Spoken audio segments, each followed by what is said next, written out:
So, with this great network of crime journalists, I found myself having with all the work doing this. One of the great links I have is right over to Russia, to Nico, who been in contact for some time. He's got an interesting story as a narco journalist. He actually had some trouble with the law and with drugs. Was in prison in the UK. He's originally from Russia. He told me he read my book in prison, which I was very pleased to hear, and has been helped him on the path, he said, to doing crime journalism, narco journalism. But he's in Russia, and right now, with everything that's happening, it's great to talk to him a little bit about the situation in Russia right now. So it's great to talk to Nico. Just tell me a little bit about where you are right now, and what you've been seeing the last couple of days. Yeah, so I'm back in St. Petersburg, and I'm not gonna lie, it's been a whirlwind of a week because nobody was fucking expecting an actual invasion. Because we all most of us we understood, we thought we understood the logic behind Putin's actions, which is keeping Ukraine out of NATO, right? Because it's kind of like the Cuban Missile Crisis, like America just totally lost their shit when Cuba joined the Russian-led alliance, right? So we thought it was something along those lines, and it was just basically saber rattling, maybe like bully Ukraine for a bit. We didn't think that the mad bastard was actually going to do it, and so on Thursday morning, we all, at least me and not everyone, but most of my friends, we were just in shock. And because Ukraine is like, even Putin himself said this many times, that Ukraine is supposed to be, our brother country. We have a lot of shared history. Our history together with Ukraine goes back over 1,000 years. So it's like, it's not like I'm not saying that it's this makes it any better, but like when you hear about wars happening in Syria and your country's involved in Syria, so I'm British and Russian, so both of my countries have been involved in bombing Syria to one degree or another. But there, it's like I'm not trying to play down what's happening in Syria, but they're in a desert in the Middle East 1,000 miles away, whereas these are like literally our neighbors, our friends, sometimes our families, because a lot of Ukrainians have family in Russia and vice versa. So it was very shocking to me that this was actually happening, because none of us thought this was going to happen. Okay, now you said you've been in a couple of the protests you've seen happening in St. Petersburg. Like, how big are they? How dangerous are they in terms of people being arrested? And what's the general feeling in these protests? So the protests began almost right away. At first, because there's protests are like I'm not a lawyer, so don't quote me 100% this, but de facto most protests are illegal, especially after the COVID restrictions. So what a lot of people were doing before was they're doing like one-man pickets. So they're just standing up there with a sign saying no to war or something like that. That all changed suddenly with this Ukraine thing. So it wasn't just in St. Petersburg. It was in, I think, something like that night, something like 1,800 people got arrested in 53 cities across the country, including my friend's girlfriend. About half of them were in Moscow. St. Petersburg is like, when I was actually there, it didn't seem like that big of a crowd, but that could be because I was at the ground level and I was surrounded by people either way, so I couldn't see very far. But then when I saw the video from above, and also when I heard about the number of arrests, there were 350 or 400 arrests in St. Petersburg alone that night. So that means there must have been, let's say, like this is a completely unscientific estimate. Let's say like 1 in 6 people were arrested. And that I'm not basing on anything at all. It's just a number plucked out of the air. 1 in 6. I know there must be at least like 3,000 or 4,000 people there on just that one night alone. So yeah, it was pretty substantial. And when you get, sorry if I may interrupt, when you get arrested, what are you talking about? Like, is it like an arrest, like, demonstration, maybe in the US, UK, often it's you're arrested, taken down the cells, processed, released, or is it you're arrested, you're going to be stuck in prison for some time? What kind of risk are people taking by going on these demonstrations? Legally speaking, to be honest, I don't think the risk is that bad. I think in most cases they just take you away for a while and then dump you someplace or leave you at the station. But if you kind of distinguish yourself somehow among the arrestees, then yeah, you might face charges. But I don't think that's. I think the main fear for people isn't so much the criminal charges themselves as just dealing with the Russian police, because it's a bureaucratic nightmare. If you're charged, even if the charge is like you're not going to be sent to prison, just like going to court, dealing with all that, it's just such a hassle. And secondly, like the Russian police aren't very nice. I think generally, like they're probably not going to torture like all the protesters just like on a whim, yeah. But like they do have a strong reputation for torture in general. I'm not saying that's happened, and I haven't heard of it happening to protesters yet. But yeah, it's like most Russians' experience with the police is like not positive, to say the least. Or there's a lot of shaking down for bribes, for example, and people don't want to be in that kind of unpredictable situation. Shaking down for bribes, that sounds very Mexico. that certainly happens here. So obviously Russia's a very big country, and you're seeing the view in St. Petersburg, and there's a lot of control and influence, I understand, over the press, over information. But do you have any sense of how much the country is supporting this war, supporting Putin, how much it's against it? What is your sense of that? I think, like, if I had to guess, I'd hope that it seems like most people are against it because, first of all, on social media, I haven't seen anyone at all actually say that, like, yeah, let's fucking burn Kiev to the ground. I have seen some people who are saying, like, because the reason given for the operation, for the invasion, right, was this isn't the real reason, as is obvious, but the reason that they've given is it's a peacekeeping mission to protect the people of Donbass, the Russian-speaking part of eastern Ukraine. And to a certain extent, like, the people of Donbass have been living basically under siege for 8 years. So you can kind of see the logic there. But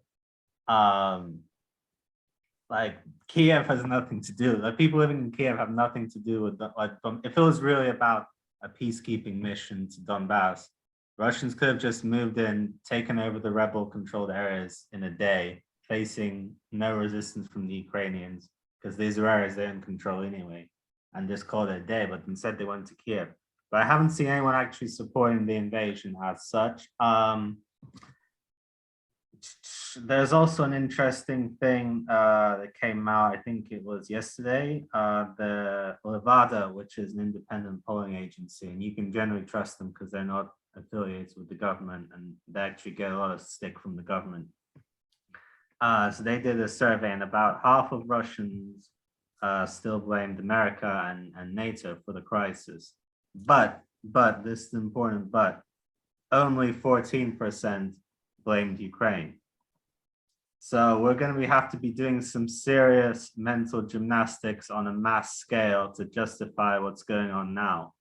And considering the Russian media, like, I haven't been watching it obsessively, but I've seen some of it, like the state-owned media. they haven't been buttering us up for an invasion at all. You think like if we're getting into a fucking nightmarish total war with our next door neighbors, where a lot of our friends and relatives live, they try to prep the population a little into kind of accepting that, right? But now, like, Russian military haven't released any death statistics yet, which I think is interesting. So potentially there could be hundreds, if not thousands, of grieving mothers out there now who were not expecting their sons to die the next week over reasons which haven't been like properly articulated to them. So unless Putin expects the quick victory, I don't think public opinion is on his side. But I've been wrong before. as we all have. Now, as we're both crime journalists and have been specializing in crime and drugs and all of these things, I'm very interested in Russia about the power of. Sorry, just one thing before I forget. During the protests, I wasn't there when this happened in St. Petersburg, but apparently, like the riots, I did see the riot squad grabbing people pretty much by random. I have no idea how they choose, but there's videos of like an 80-plus-year-old woman who survived the siege of Leningrad being carried away, and another one of a mother with her baby being carried away. So they really don't. That illustrates what the Russian police's approach to this is. Anyway, yeah, quite incredible. Now, so very interested in the power of Putin and the power structure of Russia. So, we hear about oligarchs, and then we also hear about kind of Russian mafia, crime bosses, and this kind of thing. This interplay there. How much is that true? How much is there a mix between kind of mafia bosses and oligarchs? Is there a real crossover? Are they some of them the same people, or is that a misinterpretation we have? That's an interesting question. It's kind of like an evolution. So basically, like in the Soviet era, this is like already even in Stalin's era, there used to be basically a prison gang, let's call them, called Vori v Zakonie, thieves in law, and they're like the original sort of Russian mafia. I don't know like if mafia is really the correct word here, but they're like a organized criminal subculture, you could say, and they're the ones who are famous for like all their prison tattoos, like the church towers on their backs and everything else. So there's them, and they pretty much remained gangsters for the most part. Whereas but in the 90s, they were still doing their thing in the 90s as well, but then in the 90s there was another class of sort of like mobster capitalists, right, whose main objective was to make money. Then they didn't really care about all these weird like prison traditions that the thieves in law tried to uphold. All this like criminal subculture. They didn't care. They just wanted money like the fastest way possible, whether it's legal or illegal. And what these guys did is basically by the time Putin took over, he had sort of a unofficial kind of policy of like reining in the excesses of like, because in the 90s when all this was going on, there was a lot of gang wars, and actually Russia had one of the highest murder rates in the world for a while. It's definitely in the top 10, like next to South Africa and Jamaica and Brazil and stuff. So basically he reined them in, and a lot of them kind of went legit or semi-legit. So basically now a lot of the people who are like oligarchs and billionaires and politicians now, they all made their way in a really sleazy way in the 90s, and some of them were crime bosses basically, but now they're elected deputies in the parliament, or they're respectable businessmen. But so essentially we've gone from sort of like more kind of open kind of street thug kind of gangsterism to more just kind of gangsterism of the whole system. But is there a sense like, say, overt violence? Right, is it like in Mexico? You have, I guess, the narco politicians in Mexico might be linked or getting money from big criminal factions. Is that true, or is that not quite? Like drugs. I mean, like you get like politicians who are governors who are getting money from drugs, directly. Is that also true in Russia, or is that not true in Russia? With politicians, I don't know. With the cops, it's definitely true. What's interesting about the drugs in Russia in the last 10 years, this is a very new phenomenon. So basically the old school kind of drug dealer you have to actually call or go and meet somewhere has almost disappeared. So they're like old school brick and mortar bookshops in the age of Amazon. So basically almost everything has gone online on the dark web. But what we're finding now is a lot of cops, even police chiefs. There's been a couple police chiefs who've been busted for this. They've set up their own online drug shops, and either they sell money selling drugs, some of which they've confiscated from dealers, or they because in Russia they have kind of a quota system. So like you should kind of like I think they have in some police departments in America. This is a theme in the war. I think like you need to have this many arrests to show that you're doing a good job. You have to have this sort of measure of police activity. So like what they do when they haven't arrested enough people is using their drug shop. They basically just set up their own customers because they know the way drugs are sold in Russia is. Because the Russian postal system sucks, it's a dead drop system. So you send them the money or the cryptocurrency, and then they don't mail you the drugs. They tell you where the drugs are hidden, usually in a park or some woods, and you have to go on a little quest to find them. So since the police know where they've hidden the drugs, they can just wait around the corner to bust you. Mm. And they can get to keep the cryptocurrency, which they fucking took from you as their drug profit. So it's like a double win for them. Wow. Now, do you right now you've got these economic measures being taken.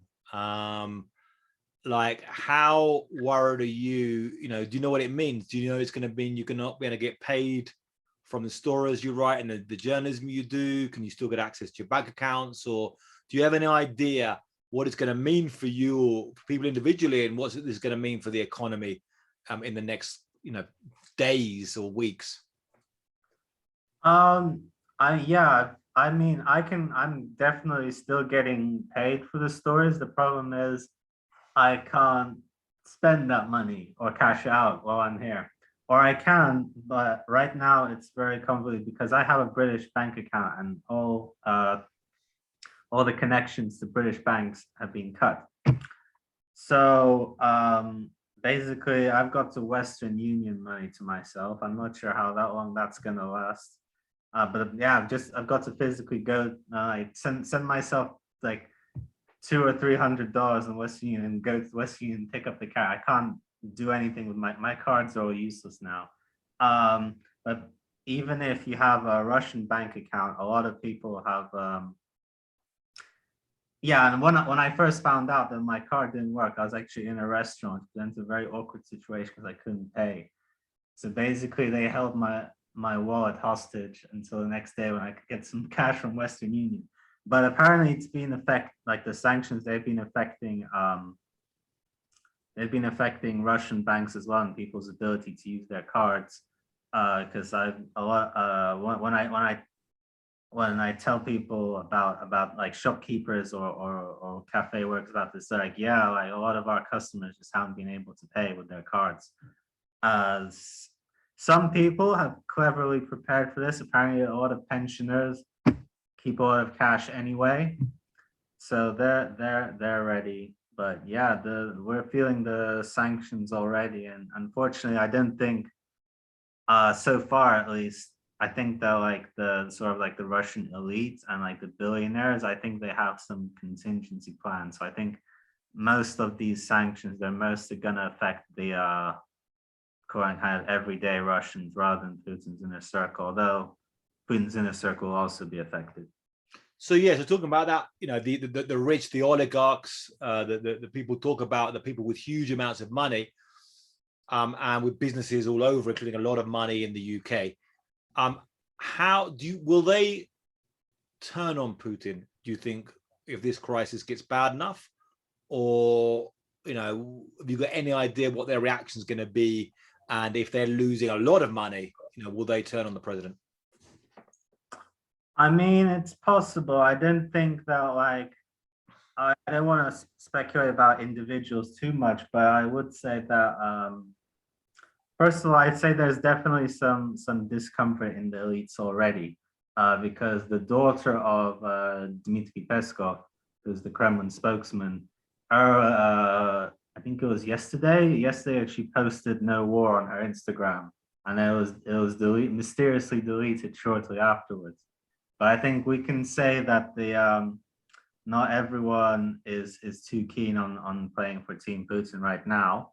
How much of that is, and how if that whether that will influence his decisions in any way, I don't really know. It's a very closed off circle.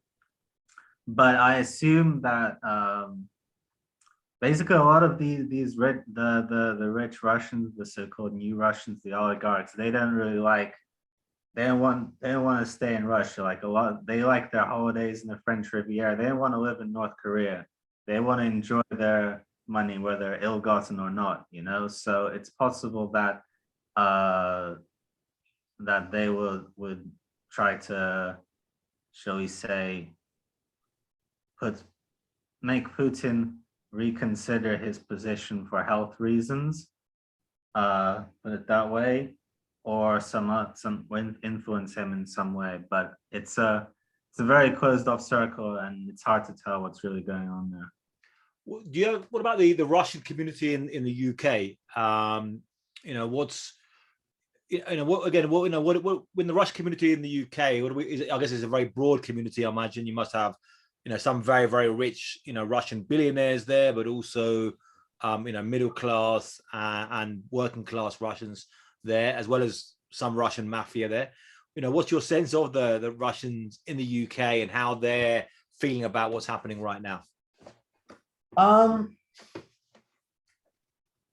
don't think that from my sort of Russian friends in the UK, their reaction was mainly like shock, same as me. So again, like and this is a view I didn't fully agree, but I sympathize with. So for example, I have one friend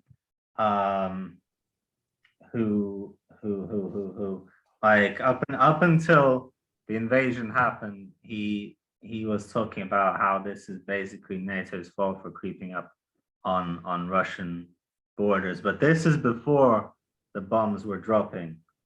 And now he's like, I'm ashamed of my country. And he's like, main thing he's posting now is links to help Ukrainian refugees.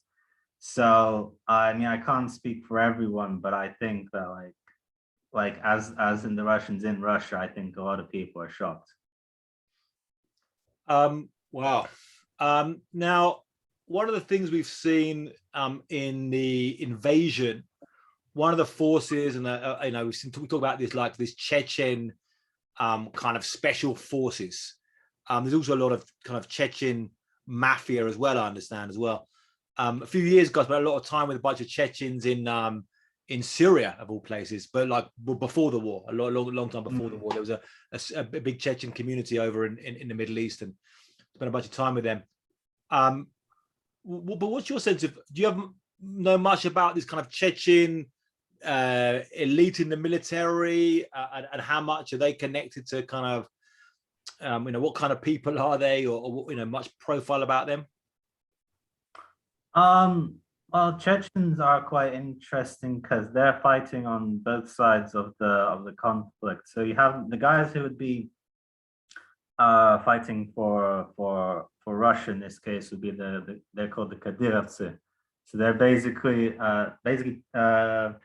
the way the Chechen war ended was Moscow picked out like the warlord which they could best get along with, who was Ramzan Kadyrov, and they basically made him the ruler of Chechnya. He rules the night. He's actually crazier than Putin. He's a really bad dude. I think even Putin might be a little bit afraid of him. So that's why he lets him do pretty much what he wants in his republic. His Instagram, by the way, Kadyrov's Instagram used to be a thing to behold. Him posing with all his pet tigers and whatnot. Anyway, so he's got his own basically private militia / goon squad who are called the Kadyrovцы. And actually, they've actually even gotten into the shootouts with federal agents from Moscow before, almost got into kind of a shooting war with the FSB when the FSB tried to move in and capture one of them. I don't know all the details, so maybe I'm getting that slightly wrong, but there was definitely a standoff. So that would be the guys who are fighting on the Russian side. But there's also two battalions of Chechens who are fighting for the Ukrainians. One of them's called the Johar Dadayev Battalion, which is named after the first secular president of when Chechnya was very briefly independent in the 90s. And they're led by a British educated guy actually called Adam Osman. And then there's the Sheikh Mansour Battalion, which is named after a Chechen resistance leader in the 18th century. And they're more of the sort of jihadi types. Jihad is kind of an unfair term, but there's definitely more of a sort of jihad vibe about them than the other guys. But they're led by guys who fought Russia in the Second Chechen War when it was becoming more of a religious rather than a purely nationalist conflict. And yeah, they're fighting alongside the far right battalions such as Azov, which probably makes for strange conversations between bombings. Wow. Well, just a last question. I mean, it's a long, big deal, but a last question right now. I mean, how are you feeling? Are you scared? I mean, it's kind of surreal, I guess, for all of us following this. Like suddenly this war happening, and it kind of breaks with reality.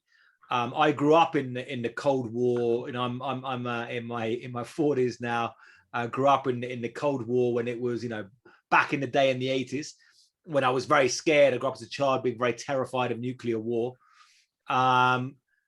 You kind of feeling that right now?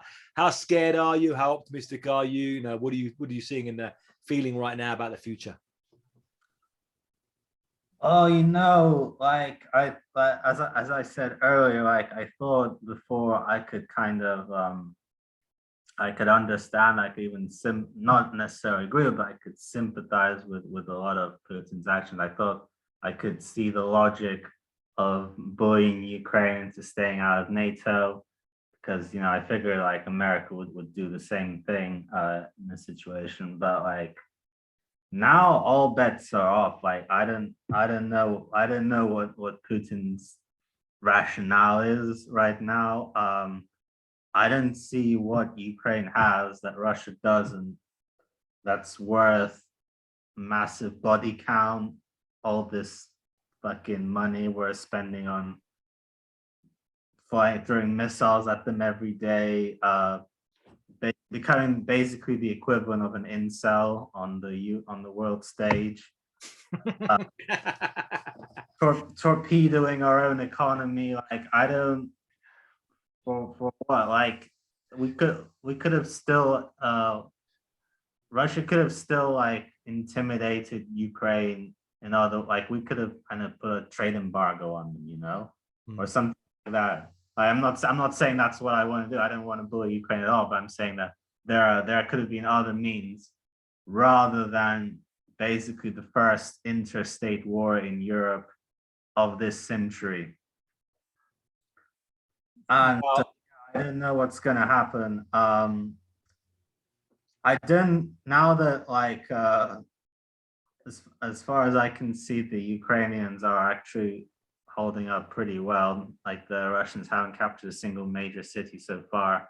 So I'd say like all the talk about Russia advancing to Poland or whatever is a bit overblown. We've got our hands tied fighting the Ukrainians right now.